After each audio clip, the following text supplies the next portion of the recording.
ওম শান্তি 14 জুলাই 2025 বৰ্ষৰ ঈশ্বৰীয় মহাবাক্যৰ সম্পূৰ্ণ সাৰকথা আজি বাবাই কৈছে, মৰমৰ সন্তানসকল, ডাঙৰ ডাঙৰ স্থানসমূহত ডাঙৰ ডাঙৰ দোকান বা সেৱা কেন্দ্ৰ খোলা, সেৱা বৃদ্ধি কৰাৰ পৰিকল্পনা কৰা, বৈঠক পাতা, চিন্তন কৰা। আজিৰ গীত তোমাৰ গলিতেই যেন মৰো। শিৱ ভগৱানুবাস, ৰুদ্ৰ ভগৱানুবাস বুলি ক'ব পাৰি, কিয়নো শিৱ মালা বুলি গায়ন কৰা নহয়। যিসকল মনুষ্যই ভক্তি মাৰ্গত বহুত জপ কৰে, তাৰ নাম ৰখা হৈছে ৰুদ্ৰমালা। শিৱ আৰু ৰুদ্ৰৰ মাজত কোনো পাৰ্থক্য নাই। সন্তানসকলৰ বুদ্ধিত আছে যে আমি ভালদৰে পুৰুষাৰ্থ কৰি বাবাৰ মালাত সমীপত আহি যাওঁ। তোমালোক সন্তানসকলেও জানা, আমি 84 চক্ৰ পৰিক্ৰমা লগালোঁ। এতিয়া প্ৰথমে গৈ মালাত গঁঠা যাব লাগে। এয়া হৈছে আত্মিক দৌৰ। আত্মাটো বুঢ়া ডেকা বা সৰু ডাঙৰ নহয়, আত্মাটো একেই থাকে। আত্মাইহে নিজৰ পিতাক স্মৰণ কৰিব লাগে। এই ক্ষেত্ৰত কোনো কষ্টৰ কথা নাই। লাগিলে পঢ়াত ঢিলাও হৈ যাওক, কিন্তু ইয়াত কি কষ্ট আছে? একোৱেই নাই। সকলো আত্মা ভাই ভাই। সেই দৌৰত ডেকাসকলে তীব্ৰতাৰে দৌৰিব। ইয়াততো তেনে কথা নাই। তোমালোক সন্তানসকলৰ দৌৰ হৈছে ৰুদ্ৰমালাত গঁঠা যোৱাৰ বাবে। সন্তানসকলৰ বুদ্ধিত এইটোৱেই খিয়াল থকা উচিত যে আমি সকলোকে কেনেকৈ ৰাস্তা দেখুৱাওঁ। এয়া হৈছে বিষ্ণুৰ মালা। আৰম্ভণিৰ পৰা বংশবৃক্ষ আৰম্ভ হয়। ঠাল ঠেঙুলি সকলো আছে। তাতো পৰমধামত সৰু সৰু আত্মাসকল থাকে। ইয়াত হৈছে মনুষ্য। পুনৰ সকলো আত্মা যথাযথ তাত থিয় হ'ব। এইবোৰ আচৰিত কথা। তোমালোকে এই সকলোবোৰ কথা ধাৰণ কৰিব লাগে। মূল কথা হৈছে গীতাৰ ভগৱানৰ। ইয়াৰ ওপৰত যদি বিজয়প্ৰাপ্ত কৰা, তেন্তে বছ। গীতা হৈছেই সৰ্বশাস্ত্ৰৰ শিৰোমণি, ভগৱানে শুনোৱা। প্ৰথমতে এইটো চেষ্টা কৰিব লাগে। আজিকালিতো বহুত জাকজমকতা লাগে। যিখন দোকানত বহুত প্ৰদৰ্শন হয়, তাত মনুষ্য বহুত সোমায়। তেওঁলোকে ভাবে ইয়াত ভাল সামগ্ৰী আছে। সন্তানসকলে ভয় কৰে। ইমান ডাঙৰ ডাঙৰ সেৱা কেন্দ্ৰ খুলিবলৈ লাখ 2 লাখ জমা দিব লাগিব। তেতিয়াহে মন পচন্দৰ ঘৰ পোৱা যাব। এখনেই ৰাজকীয় ডাঙৰ দোকান হওক। ডাঙৰ দোকান ডাঙৰ ডাঙৰ চহৰতহে ওলাব। তোমালোকৰ সকলোতকৈ ডাঙৰ দোকান ৰাজধানীত থাকিব লাগে। সন্তানসকলে বিচাৰ সাগৰ মন্থন কৰা উচিত যে কেনেকৈ সেৱা বৃদ্ধি হয়। ডাঙৰ দোকান খুলিলে তেতিয়া ডাঙৰ ডাঙৰ ব্যক্তি আহিব। ডাঙৰ ব্যক্তিৰ আৱাজ তৎক্ষণাৎ বিয়পি পৰে। প্ৰথমতেতো এইটো চেষ্টা কৰিব লাগে। সেৱাৰ কাৰণে ডাঙৰতকৈও ডাঙৰ স্থান, এনেকুৱা ঠাই বাছনি কৰা, য'ত ডাঙৰ ডাঙৰ মনুষ্যসকল আহি আচম্বিত হ'ব। আকৌ তাত বুজোৱা সকলো অতি উত্তম হোৱা উচিত। যদি কোনোবা এজনো ঢিলা ব্ৰহ্মাকুমাৰ কুমাৰীয়ে বুজায়, তেতিয়া ভাবে সম্ভৱতঃ সকলো ব্ৰহ্মাকুমাৰ কুমাৰী এনেকুৱাই। সেয়েহে দোকানত বিক্ৰেতাও ভাল, অতি উত্তম লাগে।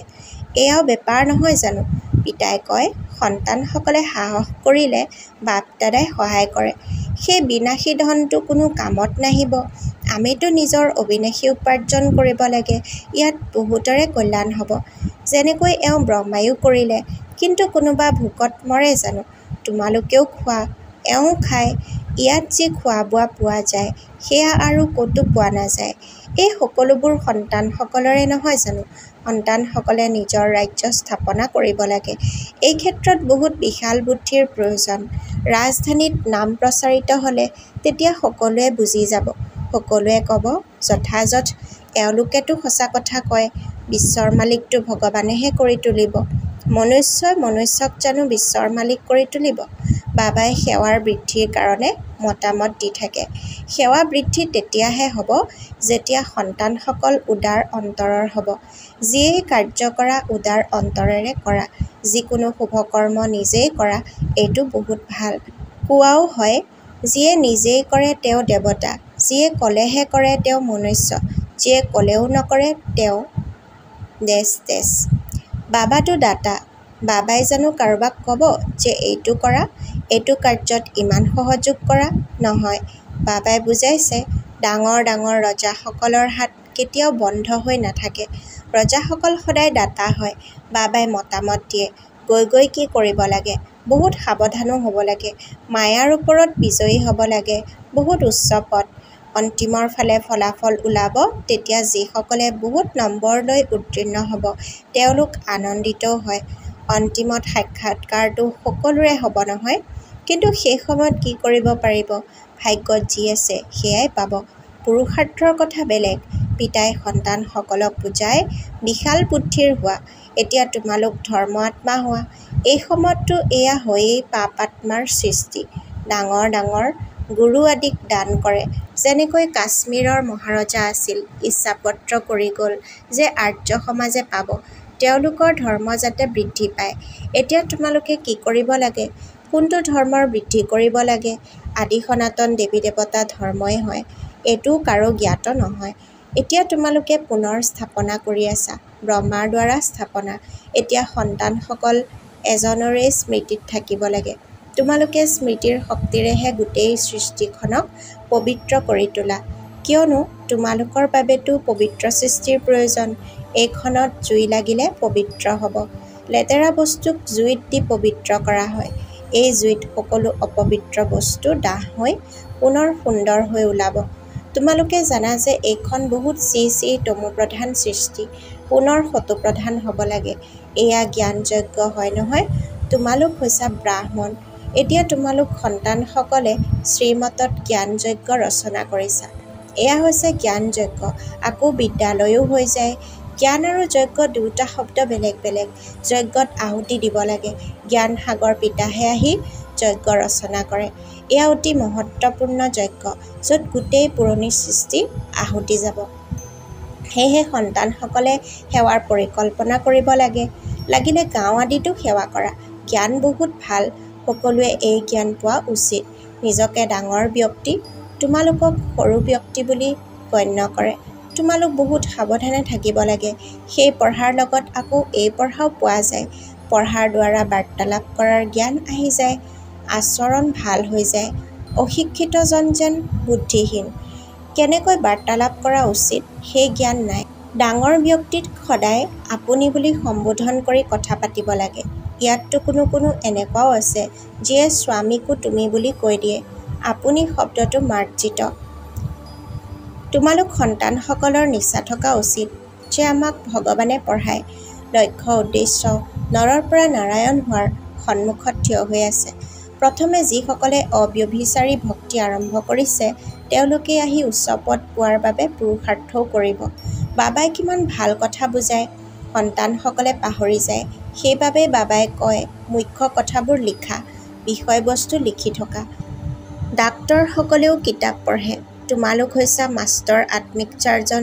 তোমালোকক শিকোৱা হয় আত্মাক কেনেকৈ বেজী দিয়া হয়। এয়া হ'ল জ্ঞানৰ বেজী। ইয়াত বেজী আদিতো একো নাই। বাবা হৈছে ইয়াত অবিনাশী চাৰ্জন। আত্মাসকলক আহি পঢ়ায়। আত্মাসকলেই অপবিত্ৰ হৈছে। এয়াতো বহুত সহজ। পিতাই আমাক বিশ্বৰ মালিক কৰি তোলে। তেওঁক আমি স্মৰণ কৰিব নোৱাৰোঁ। মায়াৰ বিৰুদ্ধাচৰণ বহুত হয়। সেইবাবে বাবাই কয় খতিয়ান ৰাখা আৰু সেৱাৰ খিয়াল কৰা, তেতিয়া বহুত আনন্দিত হ'বা। যিমানেই ভালকৈ মুৰলী নপঢ়াওক, কিন্তু যোগ নাই। পিতাৰ লগত সত্য হৈ চলাও বৰ কঠিন। যদি ভাবে যে মই বহুত তীক্ষ্ণ, তেন্তে বাবাক স্মৰণ কৰি খতিয়ান পঠিয়াওক। তেতিয়া বাবাই বুজি পাব যে কিমানলৈকে সঁচা বা মিছা। আজিৰ বৰদান, সকলো কৰ্মেন্দ্ৰিয়ৰ আকৰ্ষণৰ পৰা ঊৰ্ধত পদুম ফুলৰ দৰে থাকোঁতা দিব্য বুদ্ধি আৰু দিব্য নেত্ৰৰ বৰদানী হোৱা। ব্যাখ্যা: বাপদাদাৰ দ্বাৰা প্ৰত্যেক ব্ৰাহ্মণ সন্তানৰ জন্ম হওঁতেই দিব্য সমৰ্থ বুদ্ধি আৰু দিব্য নেত্ৰৰ বৰদান প্ৰাপ্ত হৈছে। যিসকল সন্তানে নিজৰ জন্মদিনৰ এই উপহাৰ সদায় যথাৰ্থ ৰীতিৰে ব্যৱহাৰ কৰে, তেওঁলোক পদুম ফুলৰ সমান শ্ৰেষ্ঠ স্থিতিৰ আসনত স্থিৰ হৈ থাকে।